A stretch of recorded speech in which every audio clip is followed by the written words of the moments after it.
بسم اللہ الرحمن الرحیم الصلاة والسلام علیک سیدی یا رسول اللہ وعلی آلک وصحابک سیدی یا حبیب اللہ. السلام علیکم ورحمۃ اللہ وبرکاتہ صلی اللہ تعالی علیہ وآلہ وسلم. بھائیوں، آج کا پیغام ہے سب کے لیے کہ آج کل مسجد میں نمازیوں کی بہت کمی ہے. جو ہم پر سب سے زیادہ فرض کی گئی ہے کہ یہ عبادتوں میں سے ایک افضل عبادت ہے، ہمارے نبی پاک صلی اللہ علیہ وسلم کی آنکھوں کی یہ ٹھنڈک ہے، تو ہم اس چیز سے بہت ہی پیچھے جا رہے ہیں. ہمیں خود خیال کرنا چاہیے کہ ہم نے آخرت میں کیا جواب دیں گے اپنے اللہ کو. ہم پل سراج پہ سے کیسے گزریں گے؟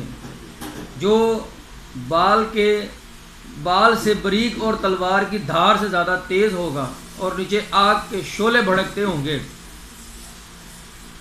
تو وہ منظر ہمیں سامنے دیکھ کر یاد کرنا چاہیے کہ ہم یہ کیا کر رہے ہیں. آج کل جمعے کی نماز لوگ پڑھنے کے لیے جاتے ہیں تو ماشاءاللہ سے جیسے ہی امام صاحب سلام پھیرتے ہیں تو سب اٹھ کر کھڑے ہو جاتے ہیں. باقی کی جو سنتیں ہیں وہ پڑھنا لازمی ہیں. سنتوں کا جو ہے وہی ہمیں فائدہ ہے.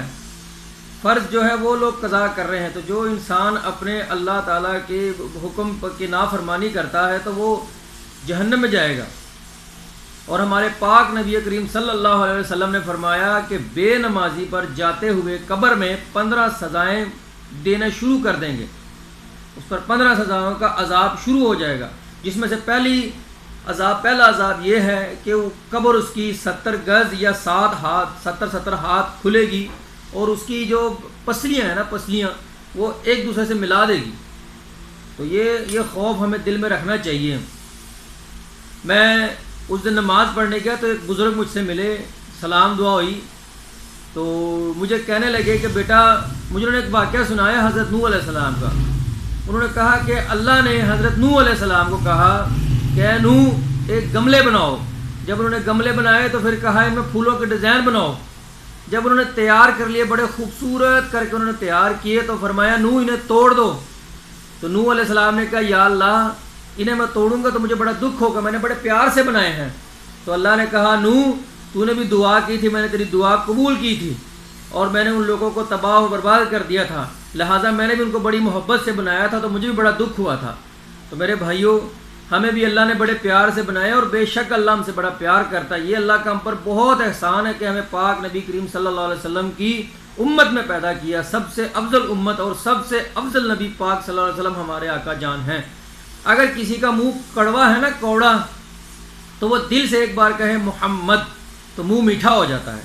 تو بھائی یہ نماز ہمارے آنکھوں نبی پاک صلی اللہ علیہ وسلم کی آنکھوں کی ٹھنڈک ہے. تو ہم بہت ہی غلط راستے کی طرف جا رہے ہیں، لہٰذا یہ میرا پیغام ہے. میرا نام محمد غلام مصطفیٰ ہے.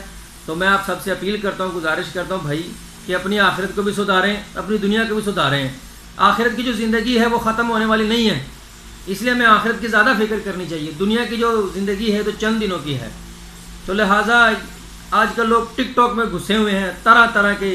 تو میری گزارش ہے کہ جو بھائی ٹک ٹاک بناتے ہیں وہ دین کے معاملے میں بنائیں، ایک دوسرے کو پیغام دینے کے لیے ٹک ٹاک بنائیں جس میں ہمارا اسلام، ہمارا دین جو ہے قائم رہے، ہمارا ایمان اور بھی مضبوط رہے. تو اس لیے جو ہے اس پر آپ کو ایک بات بتاتا ہوں. حضرت علی شیر خدا کرم وجہ اللہ مولا علی رضی اللہ تعالیٰ عنہ، ان کے جیسا کون سا صحابی ہو سکتا ہے؟ حضور کا کون سا غلام ہو سکتا ہے؟ انہوں نے کہا کہ بھائی میں اللہ تیری عبادت اس لیے نہیں کرتا کہ جہنم کے ڈر سے، یا میں تیری عبادت اس لیے نہیں کرتا کہ مجھے جنت ملے گی، میں تیری عبادت اس لیے کرتا ہوں کہ تو ہے ہی عبادت کے لائق. سبحان اللہ.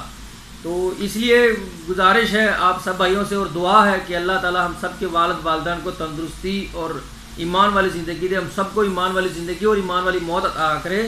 تو یہ نماز سے جو ہے نا میری گزارش ہے آپ سب بھائیوں سے کہ ہمیں نماز پڑھنی چاہیے. ہماری نماز کی طرف بہت توجہ کم ہے. جب ہم نماز پڑھنے کے لیے جائیں گے تو ہماری اور بھی برائیوں سے توجہ ہٹ جائے گی اور انشاءاللہ تعالی ہم اپنے اللہ کے حکم پر چلنے کے قابل ہو جائیں گے. اللہ ہم سے بڑا پیار کرتا ہے پر ہم لوگ خود ہی خود پر ظلم کرتے ہیں. تو یہ نہیں ہے کہ کوئی مصیبت آ جائے تو پھر ہم فٹافٹ اللہ پر الزام لگاتے ہیں جی اللہ کی طرف سے آ گیا، اور جب کوئی خوشی یا کوئی ہمیں کاروبار میں فائدہ ہو جائے تو پھر ہم کہتے ہیں جی ہم نے تو بڑی محنت کی ہے. اور نہیں، سب کچھ اللہ کی طرف سے ہوتا ہے میرے بھائی. اللہ کا ہم پہ بڑا کرم ہے، ہم سب پر بڑا کرم ہے. تو اس لیے میرے بھائیوں گزارش ہے کہ ہم سب کو چاہیے کہ اپنی نماز کو قائم کریں اور قرآن پاک کی تلاوت کریں. السلام علیکم ورحمۃ اللہ وبرکاتہ.